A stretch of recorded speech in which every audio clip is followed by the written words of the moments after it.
दोस्तों आज का जो वीडियो होने वाला है आपके एग्ज़ाम के लिए और आपके लिए बहुत ही खास होने वाला है, क्योंकि आज की इस वीडियो में आपको बीए परीक्षा में होने वाली 6 ऐसी गलतियों के बारे में बताऊंगा जिन गलतियों को करने से बीए एग्ज़ाम में बहुत सारे बच्चे फेल हो जाते हैं और बहुत सारे बच्चों के नंबर बहुत ही कम आते हैं। तो अगर आप उन 6 गलतियों के बारे में जानना चाहते हैं तो इस वीडियो को ध्यान से देखिएगा और इस वीडियो के अंदर मैं आपको जो कुछ भी बताऊँगा उसको समझने का प्रयास कीजिएगा। तो आइए बिना किसी देरी के शुरू करते हैं और बीए एग्ज़ाम में होने वाली 6 गलतियों के बारे में जानते हैं। तो पहली गलती की बात की जाए तो बहुत सारे बच्चे क्या करते हैं कि जब वो किसी क्वेश्चन का आंसर लिखते हैं तो कॉपी की जो पहली लाइन होती है यानी कि जो फर्स्ट लाइन होती है, फर्स्ट लाइन से लिखना शुरू कर देते हैं। जैसे यहाँ पे आप देख सकते हैं, मान लीजिए आपकी बीए एग्जाम की कॉपी हो गई तो बहुत सारे बच्चे पहली गलती ये करते हैं कि जो कॉपी की पहली लाइन होती है पहली लाइन से लिखना शुरू कर देते हैं। उसके बाद क्या करते हैं कि जो क्वेश्चन संख्या होता है यानी कि जो क्वेश्चन नंबर होता है, जो प्रश्नोत्तर संख्या होता है, बहुत सारे बच्चे क्या करते हैं कि जब प्रश्नोत्तर संख्या लिखते हैं तो बीच बीच में तीर का निशान बनाते हैं, या फिर बहुत सारे बच्चे क्या करते हैं कि इस तरीके से बाउंड्री बना करके क्वेश्चन नंबर लिखते हैं।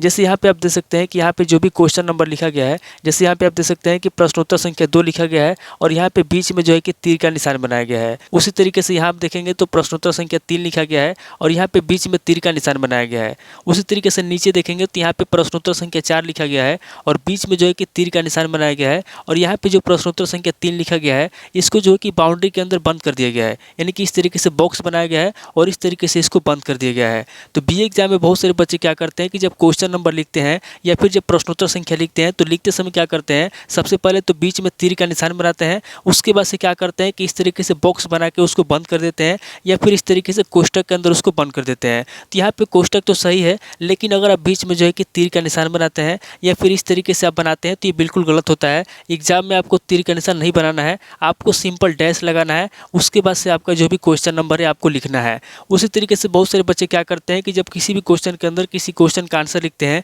और आंसर लिखते समय अगर कोई हेडिंग लिखते हैं तो हेडिंग लिखते समय गलती क्या करते हैं कि जो उनका हेडिंग होता है इस तरीके से नीचे 2 अंडरलाइन करते हैं और अंडरलाइन करने के बाद क्या करते हैं, इस तरीके से बीच बीच में जो है कि इस तरीके से स्टार बनाते हैं। जैसे यहाँ पे आप देख सकते हैं कि हेडिंग लिखा गया है और हेडिंग के नीचे अंडरलाइन किया गया है और इस तरीके से जो है कि जगह जगह पे इस तरीके से स्टार बनाया गया है। बहुत सारे बच्चे क्या करते हैं कि जब हेडिंग लिखते हैं तो हेडिंग को हाईलाइट करने के लिए यानी कि उसको आकर्षण बनाने के लिए बीच बीच में इस तरीके से डिजाइन बनाते हैं, यानी कि इस तरीके से स्टार बनाते हैं। तो ये पहली गलती होती है जो कि एग्जाम में बहुत सारे बच्चे करते हैं और इस गलती की वजह से जो है कि उनका बहुत ज़्यादा नंबर कटता है। तो एग्जाम में अगर आप इस तरीके से लिखते हैं यानी कि अगर आप इस तरीके से स्टार बनाते हैं या फिर कोई डिजाइन बनाते हैं तो आज के बाद से आपको नहीं बनाना है, अन्यथा आपका नंबर कट सकता है। अब आगे बढ़ते हैं और दूसरी गलती के बारे में जानते हैं। बहुत सारे बच्चे एग्जाम में क्या करते हैं कि जब किसी भी क्वेश्चन का आंसर लिखते हैं तो लिखने का जो तरीका होता है, जो माइनर होता है, बिल्कुल गलत होता है। यानी कि जब किसी भी क्वेश्चन का आंसर आप लिखते हैं तो आपको पता है कि जो लॉन्ग क्वेश्चन होता है या फिर जो आपका शॉर्ट क्वेश्चन होता है या फिर जो वेरी शॉर्ट क्वेश्चन होता है, किसी भी क्वेश्चन का आंसर अगर आप लिखते हैं,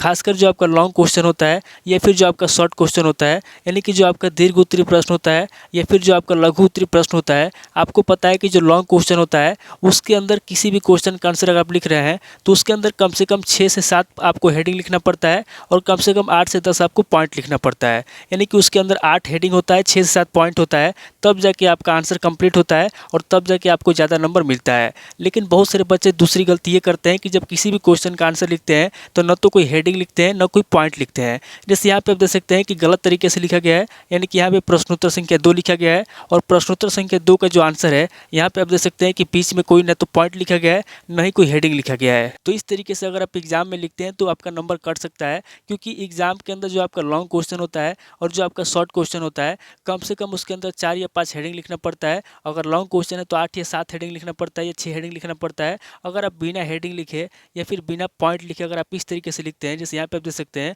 यहाँ पे जो भी आंसर लिखा गया है बीच में कोई भी पॉइंट नहीं लिखा गया है, बीच में कोई भी हेडिंग नहीं लिखा गया है। तो इस तरीके से अगर आप बिना हेडिंग के लिखते हैं या फिर बिना पॉइंट के लिखते हैं तो आपका नंबर कट सकता है। और एग्जाम में बहुत सारे बच्चे यही गलती करते हैं, जल्दीबाजी में टाइम बचाने के लिए उनको क्वेश्चन का आंसर याद होता है, फिर भी टाइम बचाने के लिए क्या करते हैं, क्वेश्चन के अंदर जो है कि बीच में हेडिंग नहीं लिखते हैं या फिर बीच बीच में पॉइंट नहीं लिखते हैं। तो आज के बाद से आपको गलती नंबर 2 नहीं करना है। इस तरीके से आपको सिंपल तरीके से नहीं लिखना है, क्योंकि यहाँ पे आप क्लास 2, क्लास 3, क्लास 4 का एग्जाम नहीं दे रहे हैं, यहाँ पे आप बीए के एग्जाम दे रहे हैं। तो बीए के एग्जाम में आपको क्या करना है, बीए के एग्जाम में जो आपका लॉन्ग क्वेश्चन होता है उसके अंदर कम से कम आपको 6 या 7 हेडिंग लिखना है और कम से कम 8 या 10 पॉइंट लिखना है, तभी आपको ज़्यादा नंबर मिलेगा। अब गलती नंबर 3 की बात की जाए तो बहुत सारे बच्चे क्या करते हैं कि जब एग्जाम में किसी क्वेश्चन का आंसर लिखते हैं तो कॉपी भरने के लिए या फिर अपना समय बचाने के लिए शब्दों को जो है कि बहुत ही दूर दूर लिखते हैं। जैसे यहाँ पे आप देख सकते हैं किसी क्वेश्चन का आंसर लिखा गया है, लेकिन आंसर लिखते समय देखेंगे तो जो भी शब्द लिखा गया है एक शब्द से दूसरे शब्द के बीच की जो दूरी है बहुत ही दूर दूर है। यानी कि दो शब्दों के बीच में अगर आप दूरी देखेंगे यहाँ पे तो बहुत ही शब्दों को दूर दूर लिखा गया है। तो इस तरीके से एग्जाम में बहुत सारे बच्चे क्या करते हैं कि जल्दीबाजी में कॉपी भरने के लिए या फिर अपना समय बचाने के लिए शब्दों को जो है कि बहुत ही दूर दूर लिखना शुरू कर देते हैं। यानी कि उनको ये लगता है कि अगर मैं शब्दों को दूर दूर लिखूंगा तो मेरी काफ़ी जल्दी भरेगी और कॉपी जल्दी भरेगी तो मैं बहुत ज़्यादा भर पाऊंगा और ज़्यादा भर पाऊंगा तो मेरे को ज़्यादा नंबर मिलेगा। लेकिन ऐसा बिल्कुल भी नहीं होता है, क्योंकि आपको पता है कि जो कॉपी चेक करने वाले एग्जामिनर होते हैं बिल्कुल पागल नहीं होते हैं। उनको पता होता है कि कॉपी भरने के लिए जो है कि शब्दों को दूर दूर लिखा गया है। तो इस तरीके से अगर आप गलती करते हैं यानी कि शब्दों को जो है कि अगर आप बहुत दूर दूर लिखते हैं तो भी आपका नंबर कटता है। तो इसलिए एग्जाम में आपको शब्दों को जो है कि दूर दूर नहीं लिखना है। यानी कि जो आपके शब्द होते हैं एक शब्द से दूसरे शब्द के बीच की जो दूरी है ना तो ज़्यादा होनी चाहिए, नहीं कम होना चाहिए। यानी कि ऐसा नहीं कि आपको शब्दों को पास पास लिखना है या फिर शब्दों को दूर दूर लिखना है। शब्दों को इस तरीके से लिखना है कि शब्द ना तो ज़्यादा पास पास हो और नहीं ज़्यादा दूर दूर हो। ये गलती नंबर 3 है जो कि आपको याद रखना है। आज के बाद से आपको शब्दों को दूर दूर नहीं लिखना है और नहीं आपको शब्दों को पास पास लिखना है। अब बात करते हैं गलती नंबर 4 की। तो बहुत सारे बच्चे क्या करते हैं जब किसी क्वेश्चन का आंसर लिखते हैं और क्वेश्चन का आंसर लिखते समय अगर उनसे कोई शब्द गलत हो जाता है तो शब्द के गलत होने पर शब्दों को इस तरीके से काट पीट करते हैं। जैसे यहाँ पे आप देख सकते हैं कि बीच बीच में जो भी शब्द गलत हुआ है शब्द के गलत होने पर शब्दों को जो है कि काट पीट किया गया है। तो बहुत सारे बच्चे क्या करते हैं कि एग्जाम के अंदर जब किसी क्वेश्चन का आंसर लिखते हैं और जब उनसे कोई शब्द गलत हो जाता है तो शब्द के गलत होने पर क्या करते हैं इस तरीके से शब्दों को काट पीट करते हैं। तो एग्जाम में अगर आप इस तरीके से शब्द के गलत होने पर काट पीट करते हैं या फिर इस तरीके से आप गलतियाँ करते हैं तो इससे क्या होता है कि जो आपकी राइटिंग होती है आपकी राइटिंग खराब हो जाती है। और जब आपकी राइटिंग खराब होती है तो उस कंडीशन में आपका नंबर जो है कि बहुत ही ज़्यादा कटता है। तो एग्जाम में अगर आप इस तरीके से करते हैं यानी कि शब्द के गलत होने पर अगर इस तरीके से काट पीट करते हैं तो आज के बाद से आपको नहीं करना है। अगर आप इस तरीके से काट पीट करते हैं तो आपका नंबर कटता है, क्योंकि इसकी वजह से आपका राइटिंग खराब होता है। और जो एग्जामिनर होता है जब आपकी गलतियों को देखता है आपके काट पीट को देखता है साफ सुथरे तरीके से अगर आप नहीं लिखते हैं तो एग्जामिनर जो होता है बहुत ही ज़्यादा नंबर काटता है। तो याद रखना है आपको गलती नंबर 4 नहीं करना है।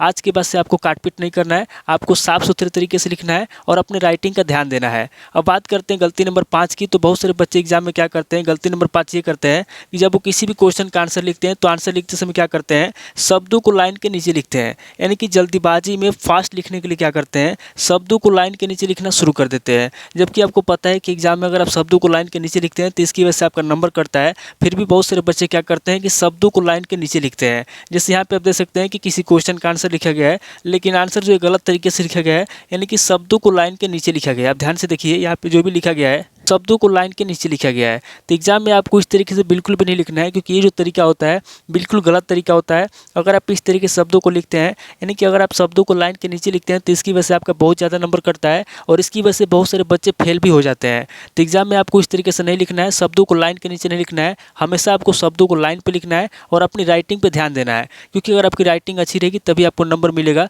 अन्यथा अगर आपकी राइटिंग खराब रहेगी तो आपको नंबर नहीं मिलेगा। अब बात करते हैं गलती नंबर 6 की। तो बहुत सारे बच्चे क्या करते हैं कि जब किसी क्वेश्चन का आंसर लिखते हैं तो क्वेश्चन का आंसर लिखते समय बहुत सारे बच्चे क्या करते हैं कि शब्दों के ऊपर की जो लाइनिंग होती है यानी कि जो लाइन आप खींचते हैं ऊपर शब्दों के ऊपर जिसको आप टोपी बोलते हैं, तो जो आपकी लाइनिंग होती है ऊपर की तो शब्दों के ऊपर की लाइनिंग बहुत सारे बच्चे क्या करते हैं कि गलत तरीके से खींचते हैं, यानी कि शब्दों के ऊपर की लाइनिंग सीधा नहीं होता है। जैसे यहाँ पे आप देख सकते हैं कि जो भी शब्द लिखा गया है शब्दों के ऊपर की जो लाइनिंग है सीधा नहीं है। तो इस तरीके से एग्जाम में अगर आप शब्दों की लाइनिंग सीधा नहीं खींचते हैं, टेढ़ा मेढ़ा खींचते हैं या फिर गलत तरीके से अगर आप शब्दों को लिखते हैं तो भी आपका नंबर कटता है, क्योंकि जो एग्जामिनर होता है ध्यान से आपकी कॉपी को चेक करता है, ध्यान से शब्दों को मिलाता है और ध्यान से आपकी राइटिंग को देखता है। तो अगर इस तरीके से आप शब्दों के ऊपर की लाइनिंग को टेढ़ा मेढ़ा खींचते हैं या फिर ऊपर नीचे करके लिखते हैं तो भी आपका नंबर कटता है। तो 6 गलतियाँ होगी जो कि एग्जाम में आपको ध्यान से देखना है। मैं आपको फिर से बता दूँ कि जो आपकी 6ठी गलती है यानी कि इस तरीके से अगर आप शब्दों की लाइनिंग को छोड़ते हैं या फिर इस तरीके से अगर आप शब्दों को लिखते हैं तो इसकी वजह से भी आपका नंबर कटता है। तो एग्जाम में आपको गलती नंबर 6 भी नहीं करना है। इस तरीके से आपको शब्द के ऊपर की जो लाइनिंग है उसको टेढ़ा मेढ़ा नहीं खींचना है। आपकी जो राइटिंग होनी चाहिए फिर आपके जो शब्द हैं आपको हमेशा लाइनिंग पे लिखना है और शब्द के ऊपर की जो लाइनिंग है सीधा खींचना है, यानी कि इस तरीके से आपको टेढ़ा मेढ़ा नहीं खींचना है जिस तरीके से यहाँ पे खींचा गया है। ये बिल्कुल गलत तरीका होता है, इस तरीके से एग्जाम में आपको नहीं लिखना है। तो टोटल आपकी 6 गलतियाँ होगी जो कि एग्जाम में आपको बिल्कुल भी नहीं करना है। अगर आप इन 6 गलतियों को करते हैं या फिर इसमें से किसी भी एक गलती को करते हैं तो इसकी वजह से आपका नंबर कट सकता है और आपका बहुत ज़्यादा नुकसान हो सकता है। तो उम्मीद करता हूँ कि इस वीडियो से आपको बहुत कुछ सीखने को मिला होगा। अगर आपको वीडियो अच्छा लगा तो वीडियो को लाइक कीजिए, शेयर कीजिए और कमेंट करके बताइए कि आपको नेक्स्ट वीडियो किस टॉपिक के ऊपर चाहिए। थैंक यू दोस्तों।